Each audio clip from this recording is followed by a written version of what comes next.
কেউ কি এখানে কোনো আলেমকে ব্যক্তিগতভাবে ভালোবেসে আসছেন নাকি আল্লাহর জন্য ভালোবেসে আসছেন? এখানে কি আপনাকে কোনো আলেম ধন ভান্ডার কিছু দিয়ে যাবে নাকি ইলম এবং আল্লাহর সাথে কানেক্টিভিটি করার ব্যবস্থা করে দেবে? তাহলে নিশ্চয়ই সবাই কার সাথে সম্পর্ক করতে আসছেন? আলহামদুলিল্লাহ। মাইক্রোফোনের সাউন্ড যেদিকে যাচ্ছে, যারা যারা অ্যাভেলেবেল আছেন আপনি চাইলে এসে বসতে পারেন, অথবা আপনি যেখানে আছেন সেখানেই থাকতে পারেন। কোনো অসুবিধা নেই, মনোযোগ দিয়ে শুনলেই হলো। আপনি শুনতে আসছেন, শুনবেন, এটাই যথেষ্ট। আমি বলতে আসছি, বলবো, এটাই আমার জন্য যথেষ্ট।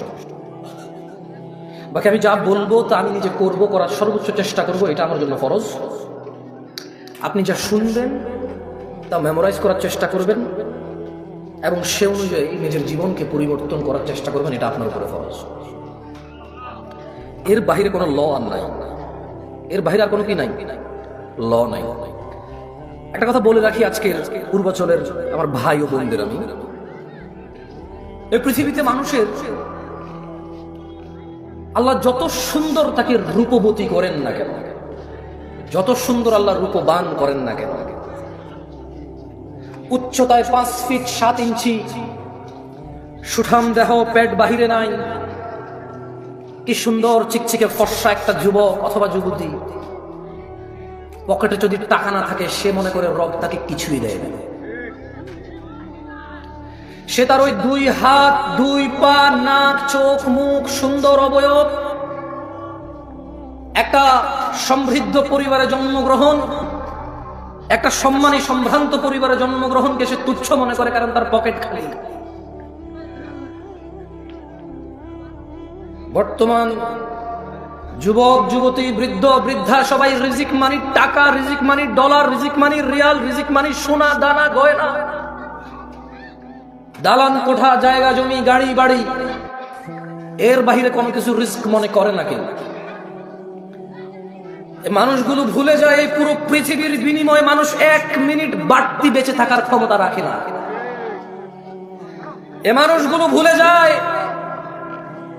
একটা 4 ফিট 2 ইঞ্চি উচ্চতার পুরুষ অথবা নারী এ পুরো পৃথিবীর সম্পদ দিয়ে 1 ইঞ্চি উচ্চতা বাড়ানোর ক্ষমতা রাখে না। মানুষ তার যৌবনের রিজিককে অস্বীকার করে সম্পদের সামনে তুচ্ছ করে। সে ভুলে যায় 60-70 বছরের বৃদ্ধ পুরো পৃথিবী আর পৃথিবীতে যা আছে সব কিছু ঢেলে দিয়ে যৌবন ফিরাতে পারে না। যুবক তার যৌবন নিয়ে সন্তুষ্ট না, বৃদ্ধ তার এই যে 30-40-50 পর্যন্ত অন্যায় অপরাধ করেছে, এখন একটু নামাজ রোজা হজ যাকাত ভালো মন্দ কথাবার্তা নেক আমাল করে, সে যে 70 বছর বেঁচে আছে এটা যে তার জন্য বড় নিয়ামত, সেটাকে তুচ্ছ মনে করে। বাংলাদেশীদের কাছে টাকার উপরে কোনো রিজিক নাই, যে কোনো মূল্যে উপার্জন করতে হবে। আজকে আলোচনার বিষয় রিস্ক। যদিও আমার ইসলামের সবগুলো বিষয়ের প্রতি, ইসলামের মোটামুটি অনেক বিষয় আমার জানাই নাই, যেগুলো জানি খুবই সামান্য জানি। এর মধ্যে ওমা তৌফিক ইল্লা বিল্লাহ, আল্লাহ যতটুকু সামর্থ্য দেয় নিজের মতো করে কোরআন ও সুন্নাহ আপনাদের সামনে তুলে ধরার চেষ্টা করব রিজিক নিয়ে। আল্লাহ সুবহানাহু ওয়া তাআলা বলেন কোরআনুল কারীমে, আউযু বিল্লাহি মিনাশ শাইতানির রাজীম, ওয়ামা খালাকতুল জিন্না ওয়াল ইনসা ইল্লা লিয়াবুদুন। আর আমি সৃষ্টি করেছি জিন এবং মানুষ এজন্যই যে যাতে তারা কেবল আমি আল্লাহর ইবাদত করে। মা উরিদু মিনহুম মির রিজক ওয়া মা উরিদু আন ইউতঈমুন। আমি আল্লাহ এদেরকে সৃষ্টি করেছি শুধু ইবাদত করার জন্য, মানুষ আর জিনকে। মা উরিদু মিনহুম মিন রিজক, আমি আল্লাহর এদের কারো কাছে রিজিক চাই না। ওয়া মা উরিদু আন ইউতঈমুন, আমি এটাও চাই না যে মানুষ আর জিন মিলে কিছু করে আমাকে খাওয়াবে।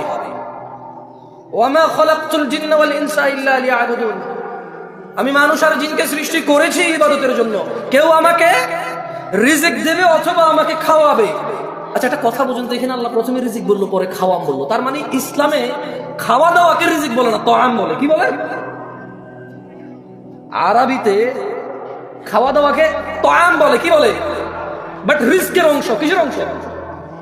জামা কাপড়কে লিবাস বলে। কি বলে? রিজকের অংশ, কিন্তু রিজিক বলে না। মানে এটাই শুধু রিজিক। জামা কাপড়, অন্ন বস্ত্র এরকম করে স্পেসিফিক করে না। লিবাস কিন্তু রিস্ক, তাআম কিন্তু রিস্ক, আল মাল কিন্তু রিস্ক, সুস্থতা রিস্ক, সম্মান রিস্ক, ইলম রিস্ক, বাচ্চা কাচ্চা রিস্ক।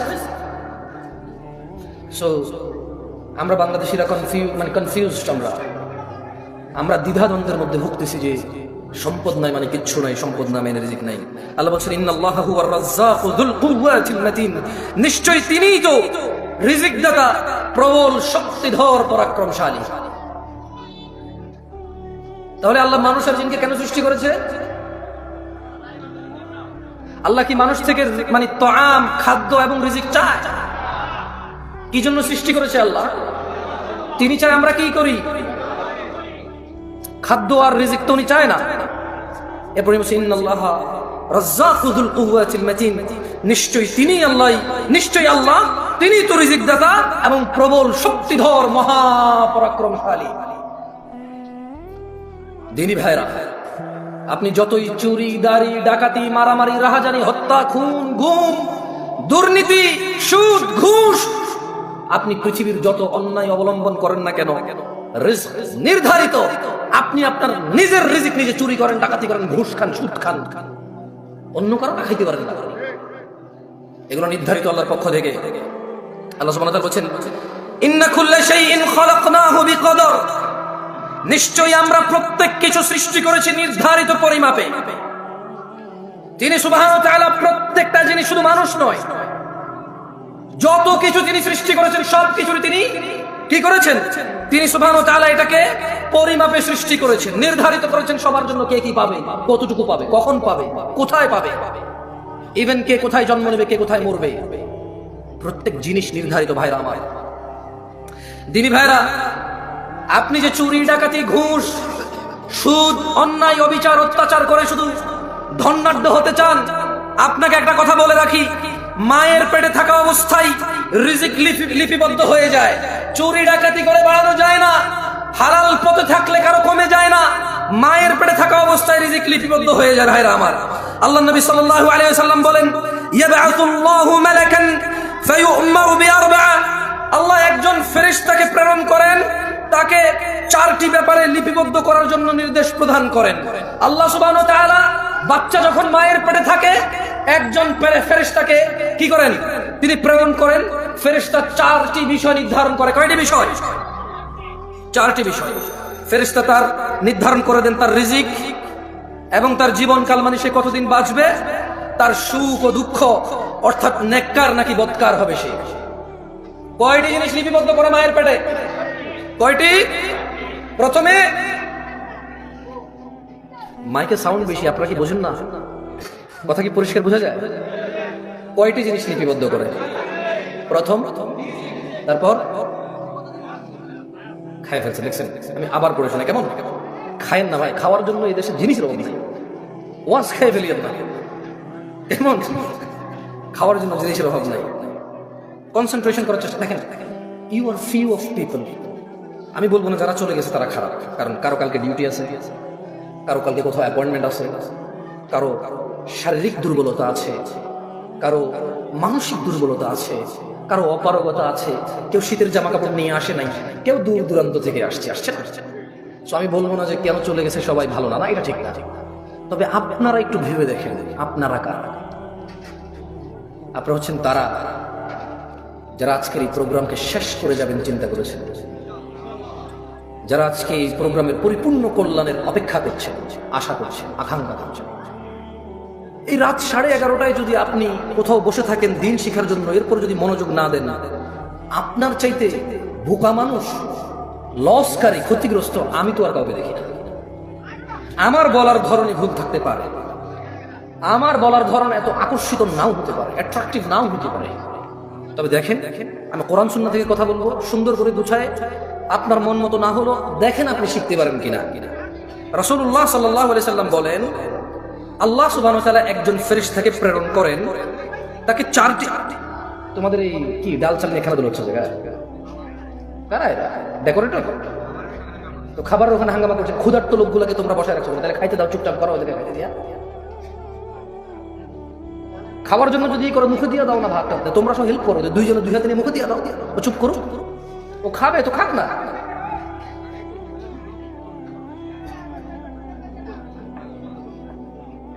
এভাবে তো ভাই কথা বলে, তোমরা হয় খাওয়াও নাইলে মানুষের বসো, আর খাওয়ালে চুপচাপ করে খাওয়াও, বলো যে চিল্লাবে তার নাই বলো দাও। রাসূলুল্লাহ সাল্লাল্লাহু আলাইহি ওয়াসাল্লাম বলেন, আল্লাহ সুবহানাহু ওয়া তাআলা একজন মালায়েকাকে প্রেরণ করেন চারটি বিষয়। কয়টি বিষয়?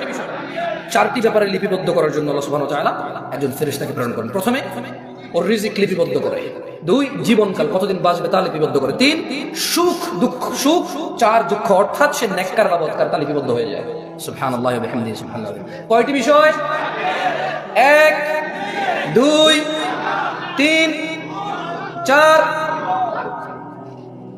তার মানে আমরা যে দুঃখ পাই, ব্যথিত হই, আমরা যে স্যাড হই, আচ্ছা এটাকে কি বলে? এটাকে বলে আস্তাগফিরুল্লাহ আযীম, এটাকে বলে বিষণ্ণতা।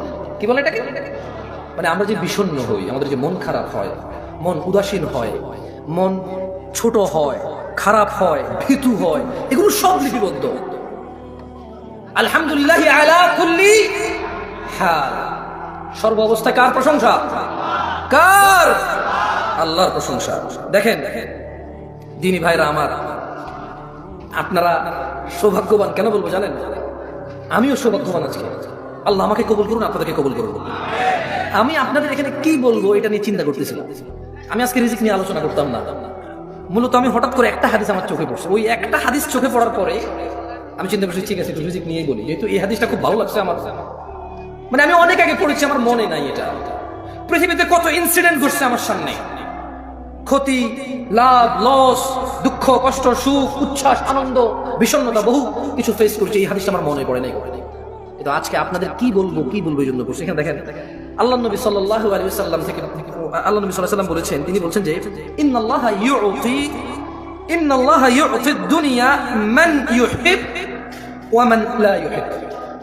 কথা বোঝেন, সুন্দর একটা কথা বলছেন আল্লাহ নবী সাল্লাল্লাহু আলাইহি ওয়াসাল্লাম। তিনি বলছেন যে নিশ্চয়ই আল্লাহ যাকে ভালোবাসেন ও যাকে ভালোবাসেন না উভয়কে দুনিয়া দিবেন। নিশ্চয়ই আল্লাহ যাকে আর যাকে ভালোবাসে না, নিশ্চয়ই আল্লাহ যাকে আর যাকে উভয়কে কি দিবে? দুনিয়া। তার মানে দুনিয়া পেতে হলে একবারে মুমিন, মুত্তাকি, মুসলিহ হইতে হবে, এটা জরুরি না। গাড়ি বাড়ির মালিক হওয়ার জন্য ইট ইজ নট নেসেসারি যে আপনি মুমিন, মুত্তাকি, মুসলিহ হইতে হবে। কারণ আল্লাহ যাকে ভালোবাসে তাকেও দুনিয়া দিবে, যাকে ভালোবাসে না তাকেও কি দিবে?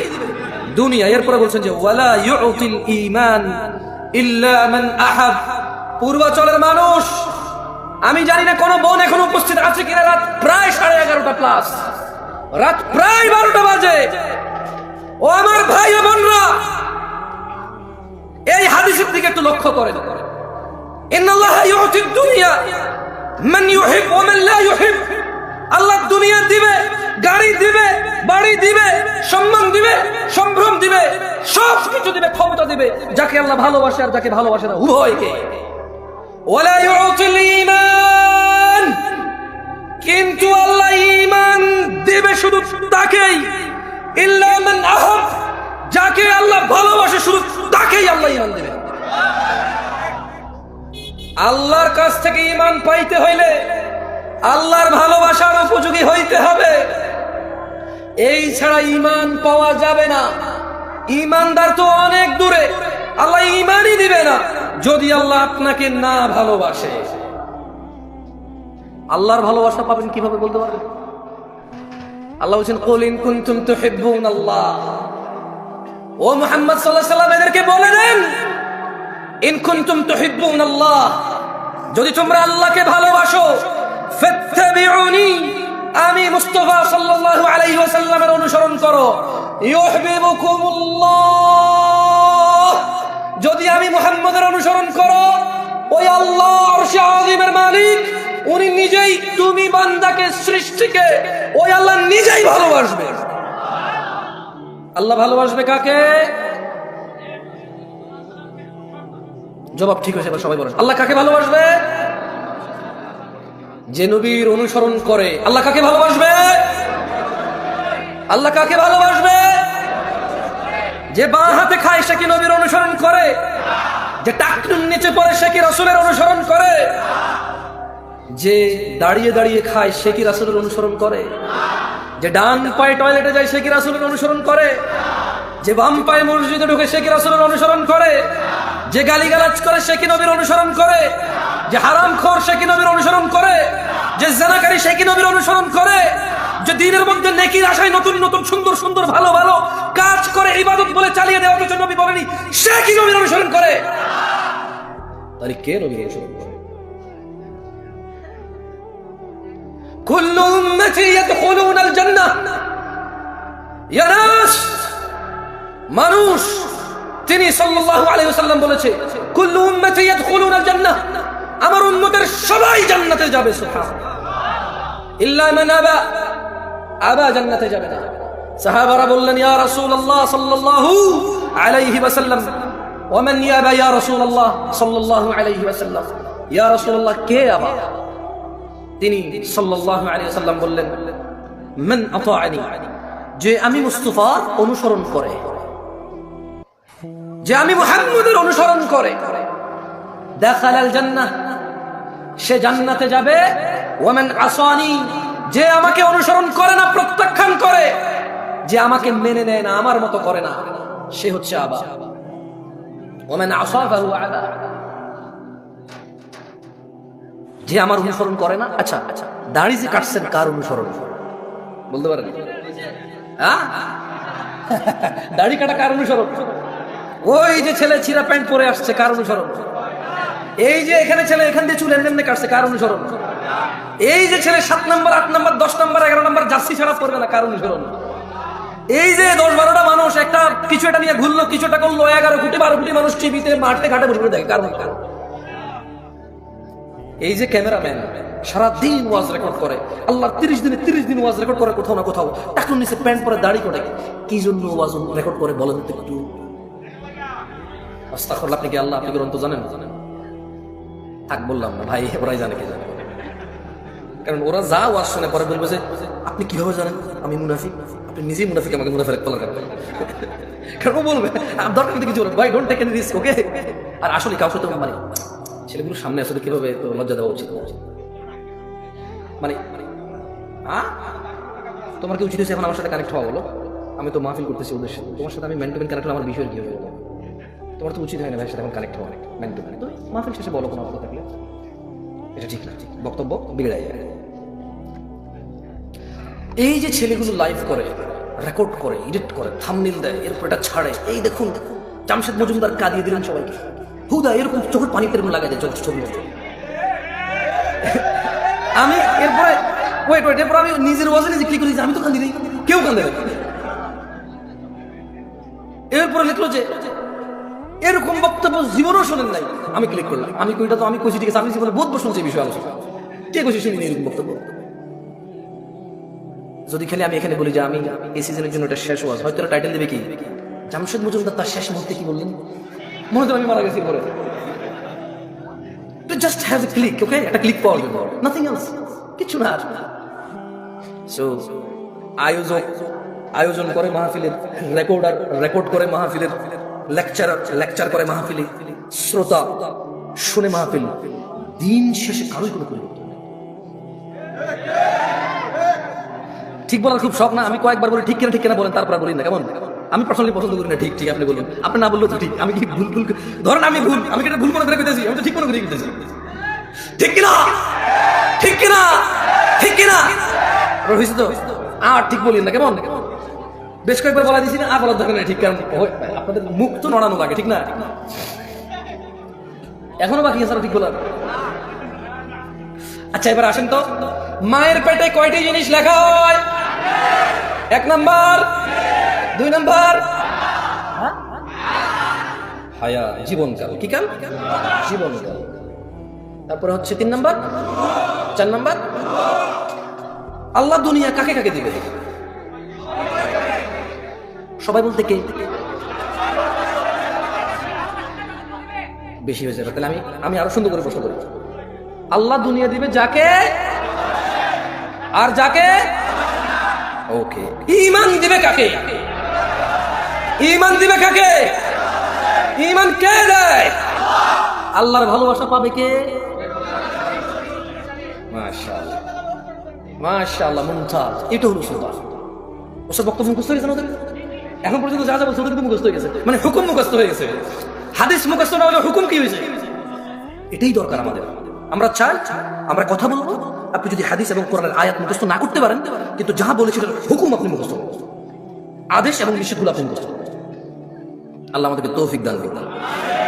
একটা হাদিস বলি আপনাদেরকে, আরেকটা হাদিস বলি। কেমন? বিরক্ত হচ্ছে না তো? ঠিক আছে ঠিক আছে। আপনাদেরকে বসতে বলবো না। কেন বলবো না? অসুবিধা দাঁড়ায় থাকেন, হয়তো বসতে বসতে আপনার পা ব্যথা হয়ে গেছে। আমার এরকম হয়, আমি অনেক সময় বসতে পায়ের উপর পা তুলে দিই, আবার নামাই, আবার এক পা চেয়ারের উপর তুলে দিই, মানে দীর্ঘক্ষণ বসতে এরকম হয়। It's okay, totally fine, but কথা মনোযোগ দিয়ে শুনতে হবে। কি দিয়ে শুনতে হবে? মনোযোগ দিয়ে শুনতে হবে। বাকি ওঠেন, দৌড়ান, বাদাম খান, বুট খান, কিছু যায় আসে না। আবার আল্লাহ নবী সাল্লাল্লাহু আলাইহি ওয়াসাল্লাম বলতেছে যে উহাদ্দিসুকুম হাদিসান ফাহফাযুহু। আল্লাহ নবী বলছেন যে আমি তোমাদের একটি কথা বলছি, তোমরা তা মুখস্থ রাখবে। কে বলেছে? কে বলেছে? সাল্লাল্লাহু। কয়টি কথা বলবে? আমরা কি করতে হবে? আবার খাই ফেলছে। আরে আপনি খান না ভাই, কেউ কেউ খাইছে। ওকে, আমি আবার জিজ্ঞেস করি। আল্লাহ নবী সাল্লাল্লাহু আলাইহি ওয়াসাল্লাম বললেন উহাদ্দিসুকুম হাদিসান ফাহফাযুহু। আমি তোমাদের একটি কথা বলছি, তোমরা তা মুখস্থ রাখবে। তাহলে একটি কথা কে বলছে? আল্লাহ নবী সাল্লাল্লাহু আলাইহি ওয়াসাল্লাম। কয়টি কথা বলছে? কি করতে বলছে এটা? কি করতে বলছে এটা? قال তিনি সাল্লাল্লাহু আলাইহি ওয়াসাল্লাম বললেন ইন্নামাদ দুনিয়া লিআরবাআতি নাফার। ও আমার উম্মতরা, আচ্ছা এইভাবে উনি বলেনি, আমি বলতেছি। ওকে, তিনি এইভাবে সাল্লাল্লাহু আলাইহি ওয়াসাল্লাম বলেন। উনি তো সাহাবাদের বলছেন। কাকে বলছেন? উনি কাকে বলছেন? সাহাবাদের। কিন্তু আমরা ওনার কি উম্মত। আমরা কি? আমরা ওনার সাহাবা না, আমরা কি উম্মত। তিনি ওনার সাহাবাদের মাধ্যমে, সাহাবাদের ক্লাসে কিয়ামত পর্যন্ত যত মানুষ এই পৃথিবীতে আসবে সবার জন্য সমান বিধান, সবার জন্য সমান বিধান। তিনি বলছেন যে উহাদ্দিসুকুম হাদিসান ফাহফাযুহু। আমি তোমাদের একটি কথা বলছি, তোমরা তা মুখস্থ রাখবে। قال তিনি সাল্লাল্লাহু আলাইহি সাল্লাম বললেন ইন্নামাদ দুনিয়া লিআরবাআতি নাফার। নিশ্চয়ই দুনিয়া চার প্রকার মানুষের জন্য। নিশ্চয়ই এই পৃথিবী চার প্রকার মানুষের জন্য। নিশ্চয়ই এই পৃথিবী কয় প্রকার মানুষের জন্য? নিশ্চয়ই এই পৃথিবী চার প্রকার মানুষের জন্য। আবিদিন রাযাকাহুল্লাহু মালান ওয়া ইলমা। আল্লাহ তাআলা যে বান্দাকে ধন সম্পদ ও ইলম দান করেছেন হলো এক প্রকার। এই পৃথিবী কয় প্রকার মানুষের জন্য? একজন বান্দা যাকে আল্লাহ ধন সম্পদ ও জ্ঞান দান করেছে, এটা কয় প্রকার? একজন বান্দাকে আল্লাহ কি দিয়েছে? ধন সম্পদ এবং ইলম। একজন বান্দাকে আল্লাহ কি দিয়েছে? ভাই আমি একলা কষ্ট করবো না, বাঙালি হলো হিংসুক, আমি আমার ভিতরে হিংসা আছে। আমি কোন চিল্লাই চিল্লা আপনি বয়ে বয়ে আরাম করে শুনবেন কে? এত আরাম কি লেগে আমার লগে লগে না, আমি কইতেছি আপনার লগে। আজকে ওয়াজ বক্তা একজন হবে না, আজকে বক্তা সবাই আমরা ইনশাআল্লাহ। ওকে, সঙ্গে সঙ্গে বলিয়ে দেখবেন মুখস্থ হয়ে যাবে ইনশাআল্লাহ। কেমন? আবারও বলছি, যদি হাদিস মুখস্থ না থাকে হুকুম মুখস্থ হয়ে যাবে। কি মুখস্থ হবে? মানে এটা নিষেধ অথবা আদেশটা আপনি বুঝে চলে আসবে, যাতে আপনি আপনার বাচ্চাকে নিষেধ করতে পারেন না এটা করিও না, এটা আল্লাহ নবী নিষেধ করছে। হয়তো আপনি বলতে পারবেন না আরবি বাংলা মিলায়, বুঝেন নাই? আচ্ছা, হাত পায়ে উড়ানোর এটাও আপত্তি, ক্যামেরা যারা দেখে সরি। আল্লাহ নবী সাল্লাল্লাহু আলাইহি ওয়াসাল্লাম কয়টি কথা মুখস্থ রাখতে বলেছেন? একটি। কয়টি? এই দুনিয়াতে কত প্রকার মানুষের জন্য পৃথিবী? কত প্রকার? এক প্রকার কি? সম্পদ এবং বেশি জোরে বলি না, তাহলে গলা ভেঙে যাবে। সবাই বলি, আস্তে আস্তে বুঝেন, সমস্যা নেই। কেমন? সবাই বলি, আস্তে আস্তে বলি। তাহলে এক প্রকার হচ্ছে আবদান রাযাকাহুল্লাহু মালান ওয়া ইলমা। আল্লাহ তাআলা যে বান্দাকে ধন সম্পদ এবং ইলম দান করেছে, সুবহানাল্লাহ, ফাহুয়া ইয়াত্তাকি ফীহি রাব্বাহু ওয়া ইয়াসিলু ফীহি রাহিমাহ। যাকে আল্লাহ ধন সম্পদ ও ইলম দিয়েছে, আল্লাহ নবী বলছেন যে আর সেই তার ধন সম্পদ এবং ইলমের ক্ষেত্রে তার রবকে ভয় করে ও আত্মীয়দের সাহায্য করে। সুবহানাল্লাহ। তাহলে পৃথিবী চার প্রকার মানুষের জন্য। কয় প্রকার মানুষের জন্য? এক, আল্লাহ একজনকে সম্পদ দিছে, ইলম দিছে। এখন সে কি করে? সে ইলম দিয়ে আর সম্পদ দিয়ে আল্লাহকে ভয় পায়। কাকে ভয় পায়? মানে এই টাকা দিয়ে সে সিনেমার টিকিট কেনে না, এ টাকা দিয়ে সে কি করে না? সিনেমার টিকিট কেনে না। এ টাকা দিয়ে সে মদ গাঁজা কেনে না। এ টাকা দিয়ে সে কাউকে মারবে, গাল্লাবে, অপদস্থ করবে, জুলম অত্যাচার করবে, সেটা কি করে না। সে এই টাকার ক্ষেত্রে সে কি পায়? কাকে? রবকে ভয় পায়। কাকে? এবং সে এই টাকা আত্মীয় স্বজনকে হেল্প করে, সে সম্পদ দিয়ে কি দিয়ে সম্পদ হেল্প করে? সে আত্মীয় স্বজনকে কি করে? সে ফুফিদের সম্পদ কারা কারা দেন? হ্যাঁ, এগুলো সব গরিব মানুষ আমার মতো। রাত 12টা বাজে বড় লোক এখন মানে কোন জায়গায় কনসার্ট চলতেছে, কোন জায়গায় একটু বৈশা নির্জনে অথবা হোটেলে বইবা একটু গাঁজা মাজা খাওয়া যায়। সরি, সব বড় লোক বলছি না ভাই, গরিব এখন টিকটিকি ল্যাস খায় ভাই। যার কাছে পয়সা আছে সেই জাবা গাঁজা খায়, যার কাছে পয়সা নাই পুরান মোজার সঙ্গে দেখি সম্পর্কে জানতে লাগে। আমি রিসেন্টলি দেখেছি, আমি অনেক জায়গায় কথাটা বলেছি, তখন আমি বিয়ে করেছি নতুন, আরো অনেক ইয়াং, একদম মোটামুটি 8-10 বছর আগের কথা বলতেছি। তো বাংলাদেশে তো আমি প্রথমবার আসছি, আমি তো বাংলাদেশ সম্পর্কে তেমন জানি না, তেমন মানে জানি না তখন। তো বিয়ে সাথে করলাম, চিটং যাচ্ছি, কর্নেলহাট নাম শুনছেন? চিটং কর্নেলহাট মানে এখানের আগে সিটি গেটের পরে। এখন আমি যখনই নামতাম, ট্রেনে করে যাইতাম বা কর্নেলহাটে নামতাম, একটু শ্বশুর বাড়িতে যাবো, একটু ফল ফ্রুট নিতে হবে না। তো কর্নেলহাট তো এটা তো Dhaka Chittagong road highway, overbridge আছে কর্নেলহাট, বা ছোট্ট একটা বাজার, ওভারব্রিজ। মজার ঘটনা বলতেছি তোমরা শুনো। আমি বাংলাদেশে নতুন যখন, এখন এক ছেলেকে দেখি যে পলিথিনের ভিতরে জুতার যে আঠা ঘাম আছে না, জুতার ঘাম পলিথিনের ভিতরে। এখন সে কি করছে, আমি যখন ওভারব্রিজটা পার হচ্ছিলাম, সে ওভারব্রিজের উপরে শুয়ে আছে, আর পলিথিনটা টান দিয়ে পলিথিনটা ছোট হয়ে যায়, আবার সেটা ফুলা আর সে আমার করতেছে। আচ্ছা, মজার কথা বলি, ছেলেটা এত বড়, আমার মনে হয় তার বয়স 10 থেকে 15 বছরের ভিতরে হবে, যদি সে গ্রোথ ভালো না হয়। আর যদি তার গ্রোথ ভালো হয় তাহলে 8 থেকে 12 বছর। কত বছর? 8 থেকে 12 বছর একটা ছেলে। আমার তো ভাই সৌদি আরব থেকে আসছে নতুন নতুন, বুঝুন না, মন মানসিকতা একদম নরম তাজা, কিছু জানি না তো বাংলাদেশের। আমি তো শ্বশুর বাড়িতে ফল ফ্রুট নিয়ে যাওয়ার চিন্তায় টাকা পয়সা যা ছিল। এখন আমি রাস্তার এই পাশে নামছি, ওই পাশে হলো ফল দোকান, ওভারব্রিজ। আমি এর সাথে বসছি, বসার পর আমি ওরা জাগাচ্ছি, এই ছোট ভাই ওঠো ভাই, ওঠো ভাই। যে মানুষ হেঁটে যাচ্ছে, আসতেছে, যাচ্ছে, কেউ কোনো ওর দিকে বুকে করতেছে না, আমি বসে আছি ওর সাথে। আমি বলছি, পরে দেখলাম যে পলিথিনে ঘাম সেরকম খাচ্ছে, সে তো গ্রাম নিচ্ছে, আমি তো আপনাকে খাচ্ছি। আমি বলছি কি, আপনি বিলিভ করবেন না, আজকে আমি হাসতেছি, ওই দিন আমি ওখানে বসে কান্না করতেছি। আমার মন এত খারাপ হয়েছে, কি এত গরিব দেশ আমরা, এই ছেলে ঘাম খাচ্ছে কেন? আমি এই ঘটনা আর 2 জায়গায় বলছি, দিনাজপুর বলছিলাম না। আচ্ছা, এখন আমি দেখেন, কথা আগে পরে হতে পারে, যেহেতু আগেও বলছি, পরে ইউটিউবার বলবো যে এই দেখেন জামশেদ বলছিল মৃত্যু, আগে বলছে এরকম, পরে বলছে আমি তো এটা তো কোরআন না, আমি হেফেজ করবো, বুঝুন নাই, কথা আগে পরে হতে পারে। তো আমি বললাম যে আরে আমরা এত গরিব, সুবহানাল্লাহ, এই ছেলে ঘাম খাচ্ছে কেন? আল্লাহ, আমি করছি কি, ফল ফ্রুট শ্বশুর বাড়িতে যাওয়ার যে টাকা চলে গেছে করে দিয়ে দিচ্ছি। পরে আমি তো শ্বশুর বাড়িতে গেলাম, মানে শ্বশুর বাসায় গেলাম, যে কথাবার্তা হলো। পরে আমি শেয়ার করলাম একজনকে, সে বলে যে আমি এটা তো নেশা করতেছিলাম। কি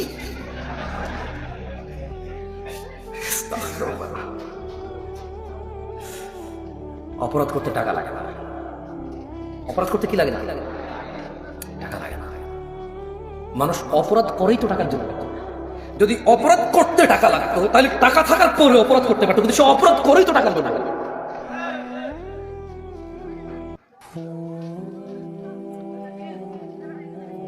কয় প্রকার মানুষের জন্য পৃথিবী?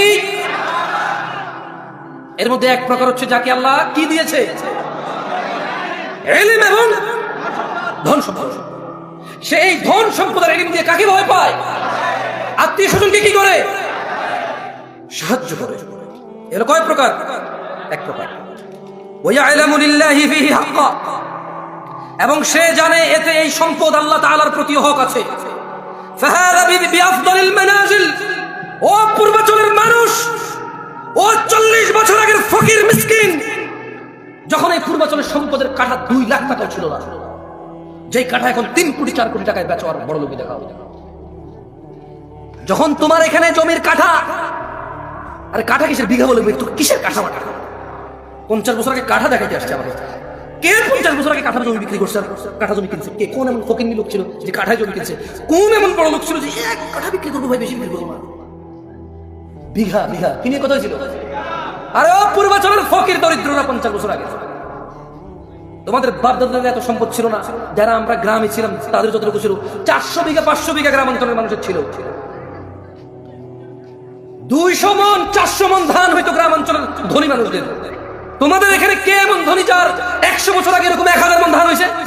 তবে দিনাজপুর যাও, এমন সম্ভ্রান্ত পরিবার বাবা, 60 বছর আগে 70 বছর আগে ওর বাপ দাদারা এক ছিল, 800 মন 1000 মন ধান হইতো ওদের নিজেদের। কি ওষুধ নাই? চাপাইতে নাই, রাজশাহী নাই এরকম ধনী। আমি চাঁপাইনবাবগঞ্জে গিয়েছি কিছুদিন আগে, একজনের শুনেছি ওর কত 80 বিঘা জমি এখনো আছে বরেন্দ্র এলাকায়। কোথায়? বরেন্দ্র এলাকায় 80 বিঘা জমি আছে। এই জমির দাম যদি 4 কোটি টাকা না হইতো, যদি এটা ধান আর গমের জন্য হইতো, একবার ভাবো কতটুকু ছিল তোমার। এই 1 কাঠা 2 কাঠা 5 কাঠা জমিতে কতটুকু ধান আর গম পাইতা? এর রিজিক কে দিয়েছে? জেনে রাখো, তিনি সাল্লাল্লাহু আলাইহি সাল্লাম বলছেন, আল্লাহ একজনকে সম্পদ দেয় এবং ইলম দেয়। সে সম্পদ দিয়ে আল্লাহ রিজিক দিয়ে এবং ইলম দিয়ে সে আল্লাহকে ভয় করে, আত্মীয়তার সে কি করে? সাহায্য করে। এবং সে এটাও জানে তার এই সম্পদে আল্লাহর হক আছে। কার? আল্লাহর হক আছে। এবং নবী সাল্লাল্লাহু আলাইহি সাল্লাম বললেন, ফাহাদা বিআফদালিল মানাজিল, এই পৃথিবীতে যত সম্পদশালী আছে, এই পৃথিবীতে যত জ্ঞানী গুণী আছে, সবচাইতে উন্নত উচ্চ মর্যাদা আল্লাহর কাছে যে সম্পদশালী এবং জ্ঞানী মানুষ, আল্লাহকে ভয় করে, আত্মীয়তার সাহায্য করে, এবং যে জানে এবং মানে যে আমার সম্পদে কার হক আছে? আল্লাহর। আল্লাহ নবী সাল্লাল্লাহু আলাইহি সাল্লাম বললেন, এই ব্যক্তি হচ্ছে সর্বোচ্চ মর্যাদাপূর্ণ। তাহলে এখন প্রশ্ন, আলেমদের কি হবে? জামশেদ ভাই, আলেমরা যারা বক্তব্য দেয়, মাহফিল করে, আচ্ছা এখন তো অনেকে বক্তা, যেমন আমি কোনো আলেম না, আমি হচ্ছে বক্তা। আমি কি বক্তা? এটা হচ্ছে বাস্তব, মানে এটা হচ্ছে সমাজের রাশ রিয়েলিটি। কেউ মেনে নিতে চাচ্ছে না আমাকে বক্তা হিসেবে। শেখ, উস্তাজ, যারা হুজুর মানে শেখ বোঝে, তারা হুজুর। লা হাওলা ওয়ালা কুওয়াতা ইল্লা বিল্লাহ। ইখওয়ান, কি হয়েছে আপনাদের? ধ্বংস হয়ে যাবেন, ধ্বংস হয়ে যাবেন। আমি জামশেদ মজুমদার, আপনার কোনো প্রবলেম হলে ফতোয়া দেওয়ার ক্ষমতা জ্ঞান রাখি না, আসলে রাখি না, সূক্ষ্ম কোনো জ্ঞান নাই আমার কাছে। আমি আল্লাহর কাছে দোয়া করি, আল্লাহ আমাকে জ্ঞান দান করুক এবং চেষ্টার তৌফিক দান করুন, সর্বোচ্চ সহজ করে দিন আল্লাহ তাআলা আমার জন্য। আমি এটা আল্লাহর কাছে চাই। তবে এখন পর্যন্ত আমি পারবো না আপনাকে কোনো ফতোয়া মাসলা মাসাইল দিয়ে সমাধান করতে। আলেম পারবে। কে পারবে? আল্লাহ আমাদেরকে বুঝার তৌফিক দান করুন। কয় প্রকার মানুষের জন্য পৃথিবী? এর মধ্যে এক প্রকারের কাছে আল্লাহ কি দেয়? সম্পদ এবং জ্ঞান দেয়। সেই সম্পদের জ্ঞান দিয়ে কি করে? এবং কারও কাছে বিশ্বাস করে? কার? এবং এই ব্যক্তিকে রাসূল সাল্লাল্লাহু আলাইহি ওয়াসাল্লাম কি বলেছে? আফদালিল মানাজিল, সর্বোচ্চ কি? এই ব্যক্তি হচ্ছে সর্বোচ্চ মর্যাদাবান, মানে এই ব্যক্তির স্থান হচ্ছে মর্যাদাবান স্থানে। কেমন? এবার আসেন দ্বিতীয়। না, এবার আলেমদের আসতেছে ইনশাআল্লাহ। ভাই আমার, নিরাশ হয়েও না। তিনি সাল্লাল্লাহু আলাইহি ওয়াসাল্লাম 4 প্রকার বলেছে। কয় প্রকার? আমরা কয় প্রকার শেষ করেছি এখনো? 1 প্রকার। আমি ফজিলাতুল শেখ ডক্টর মুজাফফর বিন মোহসিন হাফিজাহুল্লাহকে অনুরোধ করবো, আপনি প্লিজ এদিকে আসেন, আমাকে বাঁচান। আচ্ছা, ওয়া'আবদিন রাযাকাহুল্লাহু ইলমান ওয়া লাম ইয়ারযুকহু মালা, আরেকজন বান্দা যাকে আল্লাহ তাআলা ইলম দিয়েছে কিন্তু সম্পদ দেয়নি। তাহলে এক প্রকারকে আল্লাহ সম্পদ দিয়েছে, ইলম দিয়েছে, আরেক প্রকারকে কি দিয়েছে? কি দিয়েছে? কি দেয় নাই? কি দিয়েছে? কি দেয় নাই? কি দিয়েছে? কি দেয় নাই? আমরা বেশিরভাগ আলেমকে এটা পাই নাকি পাই না? সুবহানাল্লাহ। দেখেন আল্লাহ নবী সাল্লাল্লাহু আলাইহি ওয়াসাল্লাম আপনাদের ব্যাপারে কি বলতেছেন, দেখেন সুবহানাল্লাহ। আপনি অবাক হয়ে যাবেন, অবাক। আপনি যদি মাদ্রাসার ছাত্র হন, আপনি যদি দ্বীন শিখেন, আপনি যদি ইসলামকে বোঝার চেষ্টা করেন, আপনি জাস্ট অ্যামেজড হয়ে যাবেন। এখানে কি বলতেছেন তিনি বলেন যে ফাহুয়া সাদিকুন নিয়্যাহ, আরেক ব্যক্তিকে আল্লাহ ইলম দিয়েছে, সম্পদ দেয়নি, কিন্তু ওই ব্যক্তি সৎ নিয়তের অধিকারী। ইয়াকুলু লাউ আন্না লি মালান লাআমিলতু বিআমালি ফুলান, আল্লাহ আরেক ব্যক্তিকে ইলম দিয়েছে, সম্পদ দেয়নি, ওই ব্যক্তির নিয়ত হচ্ছে সৎ। আর ওই ব্যক্তি বলে, যদি আমার সম্পদ থাকতো অমুক অমুক অমুক অমুক ব্যক্তির মতো ভালো কাজগুলো করতাম, মসজিদ বানাতাম, মাদ্রাসা বানাতাম, ইয়েতিমখানা বানাতাম, ব্রিজ কালভার্ট বানাতাম, দরিদ্রদের সাহায্য করতাম, মন খুলে দান করতাম, দারিদ্রতা মোচনে অংশগ্রহণ করতাম। এটা হচ্ছে তার সৎ নিয়ত। এটা তার কি নিয়ত? এটা হচ্ছে তার কি নিয়ত? সৎ নিয়ত। মনোযোগ দিয়ে কথা বোঝার চেষ্টা করে। এক ব্যক্তি সম্পদ আছে, রিজিক আছে, সম্পদ আর রিজিক দিয়ে আল্লাহকে ভয় করে, আত্মীয়তার সাহায্য করে, এবং সে বিলিভ করে, সে জানে যে এতে আল্লাহর হক আছে, তা মানে সে। এই হচ্ছে এর মর্যাদা হচ্ছে সর্বোচ্চ।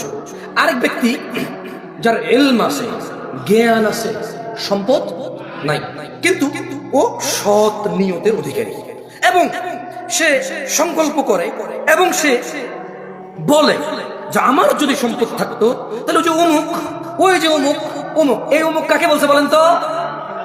যার ধন সম্পদ আর রিজিক আছে, সরি যার ইলম আর রিজিক আছে, ওই অমুকটাকে, ওই যে প্রথম ব্যক্তি যার রিজিক আছে এবং কি আছে,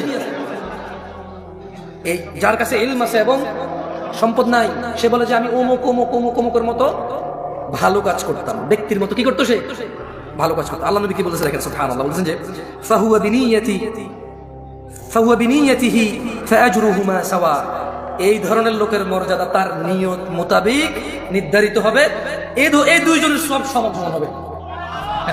তার মানে যার টাকা আছে আর জ্ঞান আছে, সেই টাকা যদি ভালো কাজে না লাগায় বিপদ, কি বিপদ।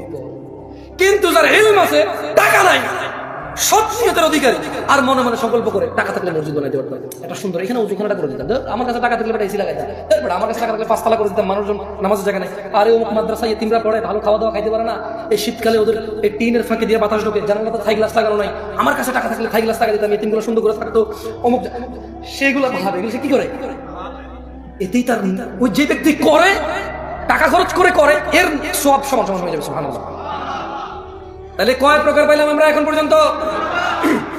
পৃথিবী কয় প্রকার মানুষের জন্য? এক প্রকার মানুষের কি আছে? সম্পদ, এবং সেই সম্পদ ইলম দিয়ে কি করে, এবং কার ওখানে মানে এই ব্যক্তি মর্যাদা